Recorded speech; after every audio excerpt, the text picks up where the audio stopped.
Questa è la caserma dei pompieri dell'allora aeroporto San Giuseppe di Treviso. Immagini del 1980 per una struttura che, contrariamente al resto dell'aviosuperficie, in questi 40 anni è rimasta sempre la stessa. Ma dal 2020 si cambia. Erano tanti anni che i Vigili del Fuoco aspettavano di Treviso, aspettavano una nuova sede. Quella che esiste ha delle caratteristiche ormai insufficienti, però il problema credo che sia stato già risolto, in quanto è stata individuata l'area, è stata acquistata e quindi parte la progettazione. Soddisfazione dal comando che nell'occasione della festa di Santa Barbara ha stilato il consuntivo di un anno di interventi culminati con il rogo di Riese del 26 ottobre. Sono stati oltre 6.000 gli scenari affrontati con una media di 16 interventi al giorno, molti di questi legati ai cambiamenti climatici.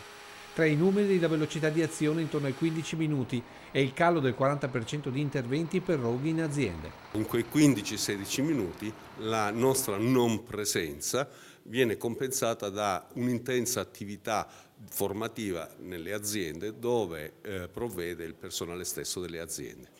Un corpo che nella Marca conta 353 unità effettive più 87 volontari, ma che sta invecchiando. Il fatto di essere più anziani non significa che diminuisce la risposta e il Ministero sta provvedendo a effettuare i nuovi concorsi per le nuove assunzioni. Pompieri che, al contrario di altre realtà, hanno voluto realizzare il loro presepio, quest'hanno ispirato l'ambiente e ai roghi in Amazzonia e benedetto dal Vescovo. Davvero adesso la benedizione a voi, a questa forma di servizio, a questo modo di essere, permettetemi di dirlo così, forse sbaglio, ma servi per amore della nostra collettività.